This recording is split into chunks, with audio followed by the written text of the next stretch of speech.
I'm reading from Romans chapter 10, verse 14 to 21. How then can they call on the one they have not believed in? And how can they believe in the one of whom they have not heard? And how can they hear without someone preaching to them? And how can anyone preach unless they are sent? As it is written, how beautiful are the feet of those who bring good news. But not all the Israelites accepted the good news. For Isaiah says, Lord, who has believed our message? Consequently, faith comes from hearing the message, and the message is heard through the word about Christ. But I ask, did they not hear? Of course they did. Their voice has gone out into all of the earth, their words to the ends of the world. Again I ask, did Israel not understand? First Moses says, I will make you envious by those who are not a nation. I will make you angry by a nation that has no understanding. And Isaiah boldly says, I was found by those who did not seek me. I revealed myself to those who did not ask for me. But concerning Israel, he says, all day long I have held out my hands to a disobedient and obstinate people. Awesome. Thank you, Marsha. Very well read. Now we get to invite up the lovely Raina, but as she comes up, she would like us to quickly discuss with each other, what are some good news that you heard this week?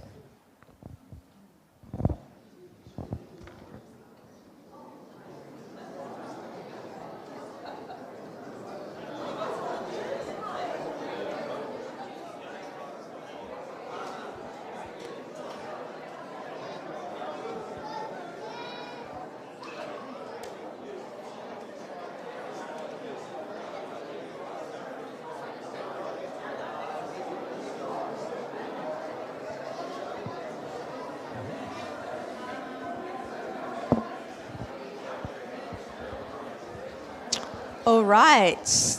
I'm sure we'll come back to that momentarily. This is Raina. She is one of our lovely youth leaders. She hosts a young adults lunch club. She's does all sorts of things around here, so it's lovely to hear her speak and open God's word for us this morning. I'm just going to pray for her, and then I'll leave us in her very capable hands. Dear Lord, thank you for Raina. Thank you for her heart for you and for your people. Thank you for her diligent search of your truth in the scriptures. And so, Lord, I pray that you would bless her, give her the words that you would like us to hear, help us to hear what she's saying, and that it would really shape our lives and shape our life as a church family as well. So, Lord, just give her peace, give us all ears to hear what she's saying. We bless her in your name. Amen. Thank you. Hello, good morning, friends. That's my favourite part about giving a sermon here, is people say good morning back. So I want to hear some good news, and you clearly had lots to talk about. So does anyone want to share some good news that they have heard this week? Oh, come on. Yep. Joy? Thank you. Murray and I came from Life Church. We were there 26 years. And the senior pastor there, Paul de Jong, was, about 3 years ago, was diagnosed with terminal cancer. He had stage 4 melanoma, which was in the brain, etc. And he was given 3 months to live.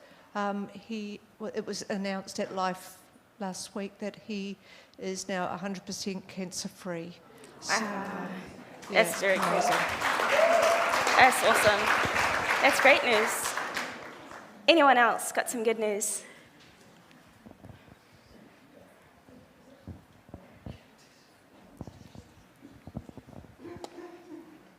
I have a lovely Christian colleague at work who I work closely with. We share a class together, and we were both encouraged to apply for jobs for next year because we're both on fixed term. She was absolutely convinced that she wouldn't get a job.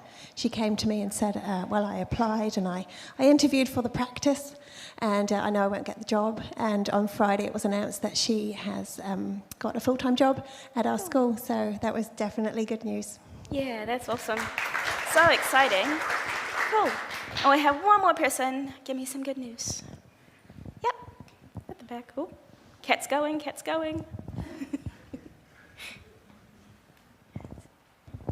we're getting a new fireplace installed. That's not the good news, but That's great news. the people that came to look at the plastering side of it, the assistant that he brought has been saved 6 weeks, and it was really awesome. They saw a Bible in our mantelpiece, and we were actually able to talk to her and encourage her that she has made the right choice, and it was really, really encouraging. She's very new and still learning, but it was really awesome to be able to talk to someone we weren't expecting to have that conversation at all. Cool, thank you. Awesome. So, as Grace said earlier, we're a church that likes to muck in a little bit, and I think that's been repeated multiple times since she said it. And I guess for today, as we look at this passage that Marsha lovingly read out for us, we're going to muck in a little bit, and I have a couple of confronting questions that I will ask, and as we just did, we're going to have a discussion. So, to recap you on where we are, we've been in Romans for 3 weeks. And in this series, we've been looking at how God has been responding in faithfulness to the Israelites who were really relatively unfaithful, but how he has responded countlessly in faithfulness to them. And so Matt started the series and he kicked us off and talked about the fact that we are free to trust in God's justice. Jeremy then followed that on and he said, perhaps when we ask, is God unjust, we're asking the wrong question. Perhaps instead we should be asking, where have we seen God's mercy at hand? Because if we look at that, we'll see he's been merciful throughout. And then last week, Matt took us through 9:30, 10 to 13, which I'll quickly read out actually. Said, if you declare with your mouth and believe in your heart that God raised him from the dead, you will be saved. For it is with your heart that you believe and are justified, and it is with your mouth that you profess your faith and are saved. As Scripture says, anyone who believes in him will never be put to shame, for there is no difference between Jew and Gentile. The same Lord is Lord of all and richly blesses all who call on him. For everyone who calls on the name of the Lord will be saved. So what Matt really spoke about last week in that passage was he reminded us that salvation has been a free gift that we have been granted through the price that Christ paid on the cross. Something that the Israelites kept missing the memo on. So they kept saying, we are the holy people, we have abided by these laws, we deserve to be God's elect. And Matt said, well, actually, they missed it. They missed that there is a free gift that is given, and the only catch to that gift was to accept and to submit to the Lord and to believe in Christ, who came as man on earth with a plan of redemption for the world and died for our sins so that we could live in his freedom. That's good news. That, I think, tops all the good news. So that's what we're talking about today, and I think it is quite interesting that the elders that came up before, that is exactly what they spoke about, is talking about this good news, about creating space where we welcome each other and going out beyond the four walls of this church to talk about this good news. So with that little recap, we are going to dive a little bit deeper into Romans 10.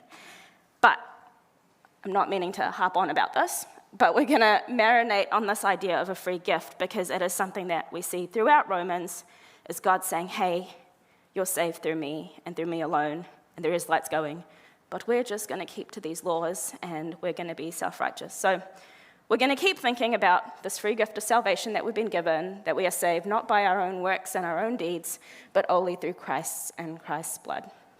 So I have a story, and it's a really bizarre story, so you have to just believe me on it, all right? So a few years ago, I think it was probably just before COVID happened, we decided we were going to go, my family, myself, and Toby, were going to go to India. We were going to go for a wedding, and we were going to see all my family while we were there. Anyway, my parents went off. They were gone for, honestly, I don't know how long, it was forever. Toby and I went for about 2 weeks. We went to the wedding, we had a fabulous time, and Toby and I came back. And then my parents, I think they were there for 2 more weeks afterwards. But anywho, so I am an only child, and the role of being an only child, apart from being the favourite child, is to be the designated airport taxi. So I had a call from my father, and my father said to me, okay, well, this is when I'm flying. Make sure you pick me up, bring the big car, got all the bags. And I said, all right, okay. And then the time came for him to come home, and I think I rang him, a few hours before he had to be at the airport. And he tells me this story, and look, my father's a very smart man, but I actually told him he had to go and talk to someone because I thought he got it wrong. So he said to me, look, I got here, I went to check in my bags, and they realized that there's been a system error, and a whole bunch of bookings hadn't come through. And so the flight was fully full, and he can't get on this flight. And so the option that the person gave him, they said, you can go on standby for the next flight. Can't guarantee you'll get it, but you can try. Or if you can wait about 3 days, we'll put you on that flight, can confirm your seat, and because of all this hassle, you can have some free return flights back. Bizarre. And so again, got my father to check. He had not misread them. And so they booked him on a flight for 3 days later, and they gave him free return flights, which he then used after COVID to go back for a holiday. So in his little, I guess the purpose of why I'm telling you the story is he was given this free gift of free flights, and really all he had to do was accept. His travel plans had changed. He had to call them the morning of the flight and say, checking I'm on this flight. And off he went, and he got this free gift. And I guess when I hear, and when I remember what Matt said last week, that's what I'm reminded of, is Paul's been trying to stress that there's nothing you can do, there's no laws, there's no perfect way, except by accepting God's plan, and then submitting to it, and then calling on the Lord, which is where that last passage left us. Everyone who calls on the name of the Lord will be saved. So that brings us to, oh yes, it works, to verse 14 and 15. How then can they call on the one they have not believed in? How can they believe in the one of whom they have not heard? And how can they hear without someone preaching to them? And how can anyone preach unless they are sent? As it is written, how beautiful are the feet of those who bring the good news. Anyone confused? Because I was really confused. Okay, nope, just me. So Paul is full of rhetorical questions, and he is talking in puzzles. But what he is saying here is, how can someone call on the name of the Lord when they have not heard about him? Obviously. And how can they hear about him unless they are told? And so when I think about my father, and I think about the 10 other people that had overbooked flights, how would they have known that they could have got free flights unless the air person told them? Would they have just shown up to their flight and missed it? Would they have been on standby and not got on? How would they have known unless they were told? So let me tell you why I was confused when I read this. So that first 2 verses, Paul says a lot of theys, and I don't know who they are. So when I looked at it, in red, you will see, the first lot of theys, Paul is talking about non-believers. All right? So first he goes, how can the non-believers call on the name of the Lord if they've not believed in it? How can the non-believers believe in the one who they have not heard? And then he changes it in 15 when he talks about anyone and they, and he refers to believers. So that's in the green. So he's saying, how can those who have not heard the word of the Lord call on God? How can they get salvation unless those who believe actually tell them? That makes so much more sense. The second reason I was confused is he talks about them being sent. What does that mean? Where are they going? And this one I had to do a bit of digging for. But what Paul is referring to here is the responsibility, I think, of all believers, and that we will find, brilliant. In Matt 28, 18 to 20, then Jesus came to them and said, all authority in heaven and on earth has been given to me. Therefore go and make disciples of all nations, baptizing them in the name of the Father and of the Son and of the Holy Spirit, and teaching them to obey everything I have commanded you. And surely I am with you always to the very end of age. So what Paul is doing here is he's actually just reminding them that they, as Christians, and we as Christians, are sent, are commissioned by God to go out and to share the good news. In fact, we are encouraged to go and do that. Everyone following me? Yeah, all makes sense, brilliant. All right, the last reason that I was really confused, but probably the most confusing reason of all. Can I go back? Oh, I can, brilliant, okay. Can you see this is my first time using one of these? Mind-boggling reason, is in that very last sentence, Paul uses the word beautiful and feet in the same sentence. Should not be in the same sentence. So how beautiful are the feet of those who bring the good news? Why is Paul dishing out compliments on people's feet? Let me tell you. So what we see, and what we've seen in the passages that both Jeremy and Matt covered, and what we'll see even more so in this one that we're going through, is Paul's a quotes man. He loves a good quote. And he quotes Isaiah, he quotes Moses. This whole thing is just him quoting, okay? So he, in this, is actually quoting Isaiah. And he's quoting Isaiah 52:7. Did I put that there? No, I didn't. Okay, I'm going to read it out to you. How beautiful upon the mountains are the feet of him who bring good news, who proclaims peace, who brings glad tidings of good things, who proclaims salvation, who says to Zion, your God reigns. Again. Oh, Reese, you're onto it. Reese is so good. So that is some really, really good news. So what Paul is saying here, he's not necessarily talking about beautiful feet. He's actually talking about how beautiful it is to those who bring the good news, the act of actually taking the good news out into the world and sharing of the gospel message. Now, you don't have to look very far to know that we live in a world that desperately needs good news, where the issues, the brokenness of our own humanity overwhelms us, robs us of our peace, and it further widens the separation that we have between Christ, we have between each other, and between creation. We are in desperate need of some good news. And we're the Christians in this. There is many of us who know people outside the four walls of this church who desperately, desperately need some good news. So, how do we get there?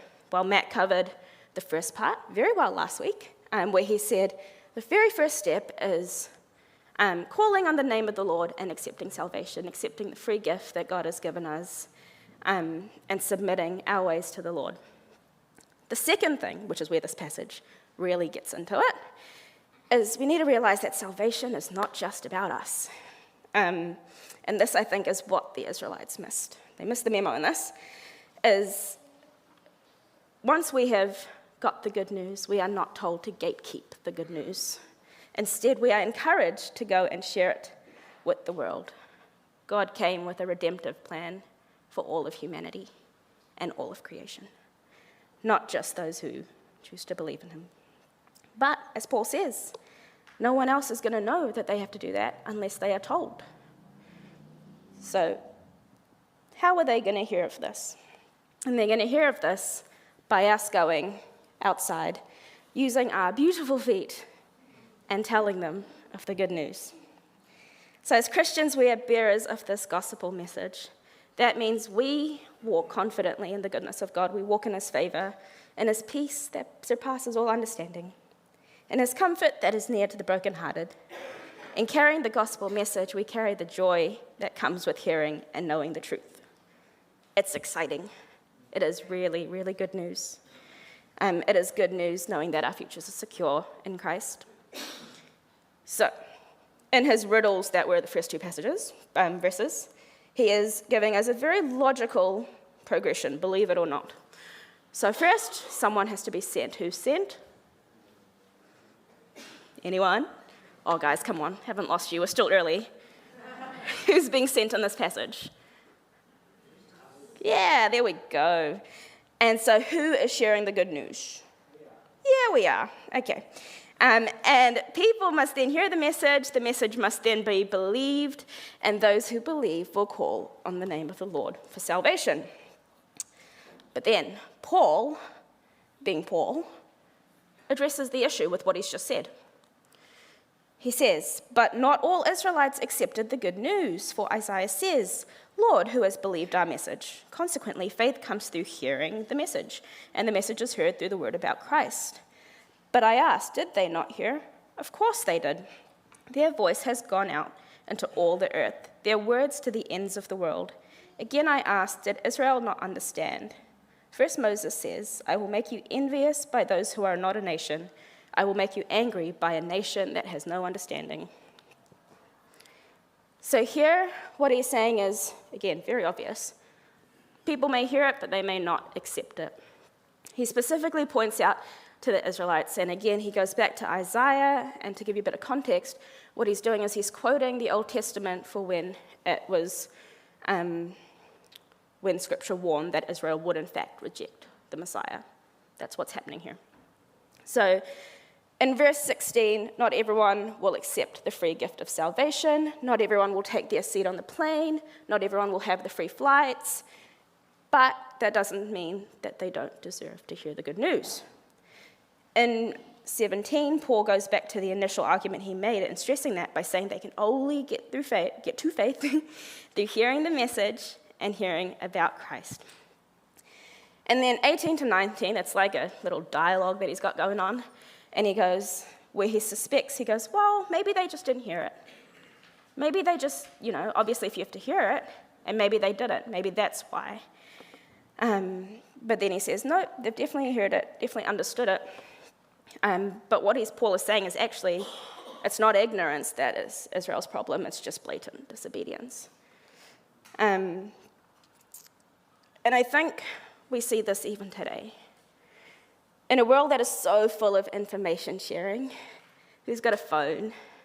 Anyone got a phone? Anyone using their Bible on their phone right now? Lovely, lovely. So in a world that is so full of information sharing, on the one hand, we see that the means at which we can share the gospel have increased, right? Paul did not have Instagram. He did not have Facebook. He could not put dream, believe, live or John 3:16 on his profile, okay? Paul had to just use his words. And so we live in a world that is increasingly easy to share the gospel. But on the other hand, we see biblical literacy, it's a real tongue twister, declining. We see church attendance declining. We see that as widespread as the gospel is becoming, people are still not believing it. But I think what I find more concerning in all of that is for the Christians who have heard and believed the gospel, increasingly we are choosing not to share it. All right, we're going to really muck in now. So, who else finds it hard to share the gospel? Sorry, this is very confronting. Yeah, I'm glad I'm not the only one. That was going to be really awkward. So you are not the only one, thank goodness. And I'm going to pull up some stats, so you're going to bear with me while I get very geeky over this. Oh boy. Okay, I'm going to read that out because, I'm going to read that out. So this was a report released by the Barna Group, and they did it in 2019. And what they did was they interviewed a whole bunch of people, all right? So they interviewed about 992 Christians. So these are people that said, yes, they are Christian, yes, they go to church. Then they also interviewed about 1,000 people who they deemed were non-practicing Christians. So what that meant was they either identified with having a different faith, or they identified as being Christian but had not been to church in the last month, okay?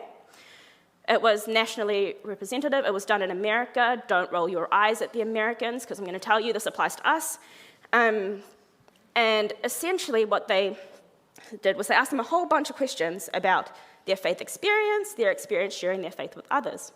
What they found, and they broke it out, into groups. So they had your millennials, your Gen X, your boomers, and your elders, which are the columns, if you can see them. What they found, super, super interesting, is almost all of the people in the 992 that identified as practicing Christians believed that part of their faith means being a witness to Jesus. Would you look at that? And the other thing they found, which was also very high, was the best thing that could happen to someone is coming to know Jesus, all right? So we're doing great. We're scoring highly on those, okay? Then it starts to get a bit murky. So the next question that they had, which stats dropped a little bit, except for millennials, who I think were just very enthusiastic, is when someone raises questions about their faith, they said they would know how to respond. So someone comes to you, they say, hey, tell me about Jesus. Okay, I can tell you a little bit about Jesus. All right? And similarly, that they believed that they were gifted at sharing their faith with other people. Again, millennials, very enthusiastic we are, higher than any other generational group. However, this is where I thought it got most interesting, is despite how high people were scoring themselves, which I think they're quite high actually, aside from that, when they were asked about sharing their views with someone who did not share the same views, we see that almost half of those millennials agree that it is at least somewhat wrong to share one's personal beliefs with someone of a different faith. So, if the numbers are confusing you on the screen, I apologize. But essentially what I'm trying to get at is, very high, we know that we are called to share the gospel. We know that the best thing for someone is for them to know about Jesus. We think that we are equipped to share the gospel. We think that we could answer a question if someone asked us about our faith.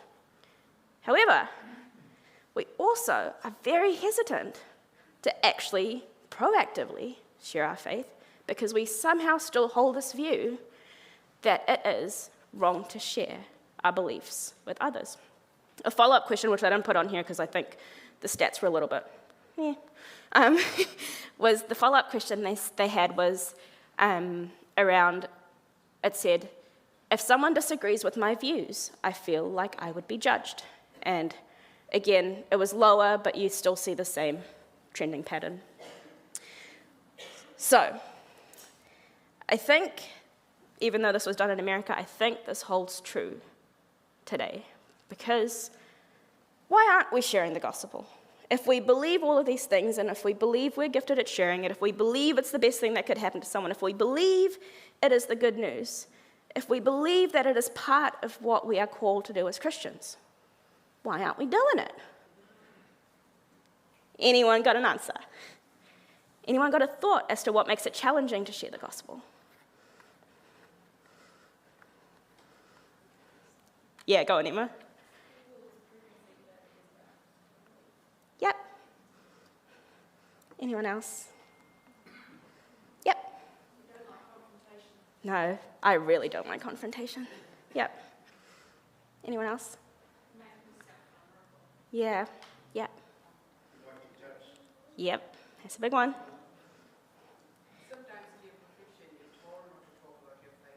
Yep. Cool. So some other reasons from our friend Google is, I'm kidding, it was a verified source, okay? So some reasons, other reasons that were suggested is lack of gospel knowledge. Perhaps we don't actually feel equipped, that we know enough. I know that I've felt that before. Apathy, sometimes we really actually just don't care that there are lost people. I really hope it's not that one, but I think we forget that there are people that need to hear it. What I think is probably the biggest one, for me anyway, fear. Am I going to be judged? What would people think about me? Do I want to be the weird Christian girl? Or lack of compassion for the lost. And I have another story, guys. So I would say that I work predominantly with non-Christians. And I would say that I actually really enjoy the company of some of my work friends. And they're awesome people, and I actually really enjoy going to work every day. And I would say that when it comes to them, I'm relatively open, and I say, hey, I'm going to church on Sunday, or what are you doing tonight? Oh, I've got TBCY, sorry, can't make games night, or whatever. And so in my head, I think, you know what? I'm not hiding anything. I've got nothing to hide. And so anyway, off I go on my merry way. But then when I saw this study and I started judging the Americans, I realized actually I do this exact same thing. And I remembered one particular example, which was very recent. But for those of you who don't know, Toby and I got married last year. We got married in a very teeny tiny private ceremony. And then this year in September, we threw a celebration dinner. So it was just like a big reception with all our friends and family, everyone that could come over. And Matt married us last year, and he did such a great job that we said, hey, Matt, can you please say something at the dinner? And we were super, super vague and didn't really tell him what to say. We just said, just say something, as we were with everyone else, just whatever you want. Hopefully something about marriage, something like last year, but it wasn't a wedding, so we weren't going to say our vows, so Matt was just given free license to say whatever he liked. And anyway, didn't think much of it at all. And then 2 days before this dinner, I said to Toby, I was like, do you know what Matt's saying? Toby was like, I don't know. I was like, all right. Do you know, has he said anything? Toby's like, oh, he'll probably just say something or rather marriage-related. I was like, okay. And at the same time, I was doing the seating plan, which everyone knows is the worst part of a wedding. And so I was trying to, play the people Jenga, find people places to be that weren't going to be super awkward. And then I thought, oh my goodness, look at this big table full of people that don't go to church, full of people that really aren't Christian, and full of people that I spend 8 hours a day, 5 days a week with. And I actually really was not a happy camper. Okay, I'm going to be honest. I had a bit of a mentee bee about it, and I was just not happy. I was like, we need to find out, what's going to happen. No one's been told. Literally, they got told, come for games, come for dinner. There was nothing about there going to be anything Jesus-related at this dinner. And so I was freaking out. And Toby, in all his wise wisdom, said to me, what has made you so uncomfortable? Why are you so bothered about this? And I was like, I had a long list, right? I had a very long list. The top being, I spend 8 hours a day with these people. I need them to not think I'm weird. And Toby, again, in his very blasé way, said, it's all good. We'll just convert them all. And off he went on his merry way while I sat there absolutely reeling. But again, this made me think, what made me so uncomfortable? If I believe that part of my faith means sharing the gospel, and if I believe that the best thing that could ever happen to someone is hearing the gospel, what made me so uncomfortable? I wasn't even the one sharing the gospel at this dinner. To put it in perspective, Matt was sharing it. So I think for me, in that minute, it was fear. It was the, am I going to be judged? It was the, actually, I know what their views are, and they definitely don't align to mine. So should I be sharing them? And I think many of us, if we reflect and really sit with our emotions on this one, we'll see that we have some hesitation somewhere. So maybe, this is what this taught me, is maybe it's not just enough talking about going to church. Maybe it's not enough just saying, hey, I'm a Christian. Maybe it's not enough to just reactively respond to questions that you might get about your faith. Maybe what Paul is getting at in this passage is actually that we have to be proactive about it. We have to go out and tell of the good news. So whilst like the Israelites, we haven't rejected the Messiah, perhaps in not sharing the gospel, we're doing exactly the same as the Israelites in gatekeeping our faith.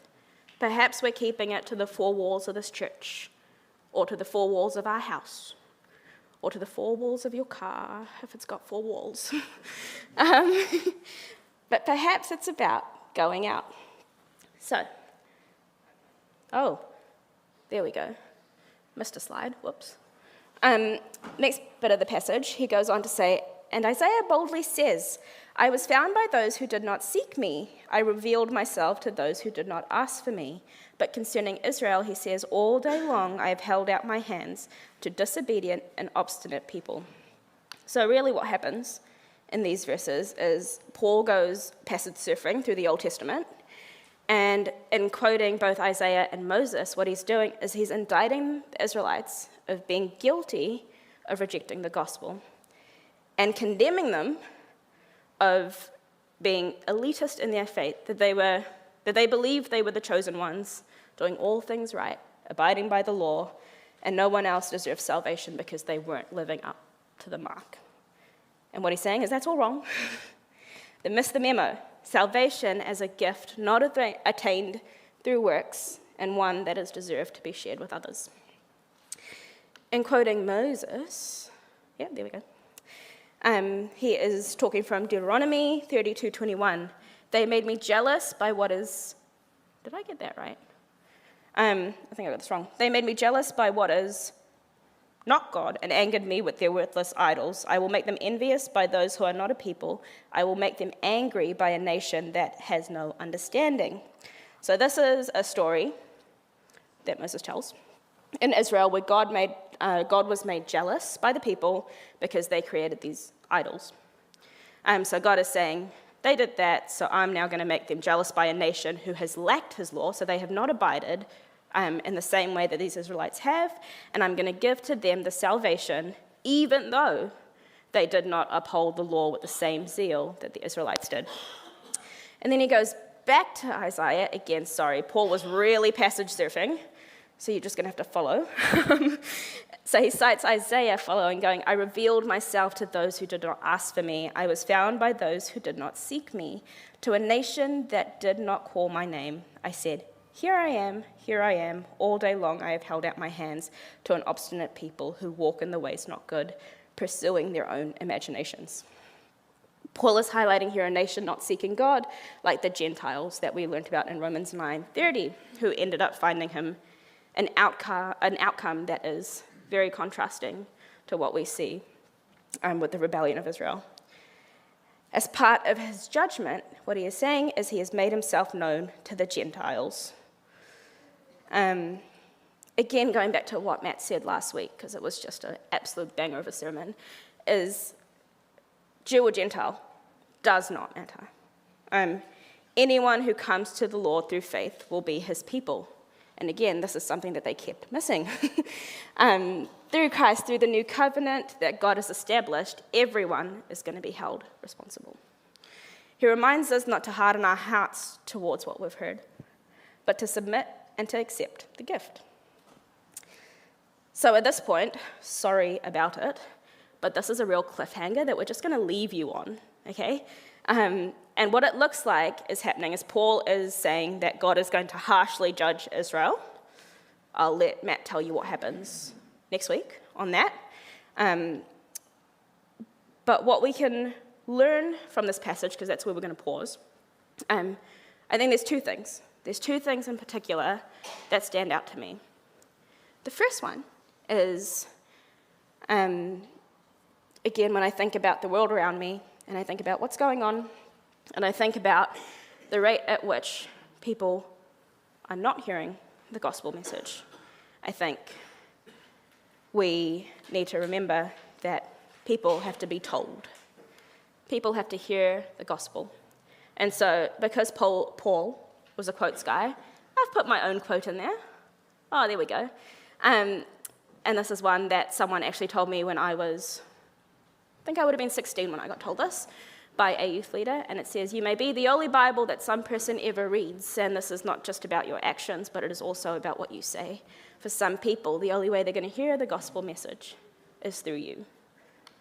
So, in a world that is constantly straying away from the gospel, we are the only ones to bring the good news. If we know that the best thing for someone is to know Jesus, and we know that it's part of our faith, we should be excited to tell them. So, on the next slides, I'm going to warn you about this one. On the next slides, you're going to see some absolute cinematic brilliance, in my opinion. But I have some action and some reflection points, and my friends are going to come up as well. So, the first action point from the best movie ever made is, who do you need to share the good news with? Who is it in your life that is not on the plane? Who is it that doesn't have the free flight yet? Who doesn't even know about the free flight yet? Who is it that you need to share the gospel message with? I'll let you ponder that one. Secondly, bit of internal reflection. You're going to have to sit with your emotions on these ones. What stops you from sharing your faith with others? Is it judgment? Is it lack of knowledge? Is it fear? What is it? What makes you hesitant to proactively tell someone about the gospel instead of waiting for them to ask you a very awkward question about it? Secondly, have we simply become complacent and forgotten how good the good news is? Are you as excited about telling someone about the good news as you are about telling them the good news, telling us the good news this morning? Does the good news of the gospel get you as excited as a free flight? I think for some of us, and this is, when I say some of us, this is probably for me, I was born into a Christian family. I had the blessing of having parents and grandparents who love Jesus. So I've been hearing this message since being in the womb, okay? It's been told every day, I reckon. And perhaps when you've heard the good news so many times, you actually forget that it's good because you've heard it so many times. If we think about the Israelites, they ate, slept, and breathed the Bible. They were just so good with their Bibles, but they still missed it. How did they miss it? Perhaps it becomes old news. There is a quote, here's another one for you. Jackie Perry Hill says, "Some would have us believe that it is possible to graduate from Christ's gospel as if it were no different to learning how to tie your shoelaces, and then graduate on to do better things with your feet, when in reality a departure from the dependence of the gospel would be a departure from the dependence on Christ himself." Have we forgotten that we are dependent on Christ? Have we forgotten what that means for us? So that's something for us to ponder. Be a Dory. Don't forget. Don't be a Marlin. So what we're going to do is... Oh, brilliant. Can you see that? Yep. I'm going to leave those up. Feel free to reflect by yourselves. There's going to be a time, I think the mics are going to come around. Yes. Feel free to share with us. Again, we're mucking in together. This is a safe space, and this is something we should talk more about. So feel free to share with those around you if you're more comfortable doing that with these questions, or feel free to pop your hand up and Kat will come around with the mic, or reflect on your own, and our very talented band are going to lead us into a time of reflection and then worship.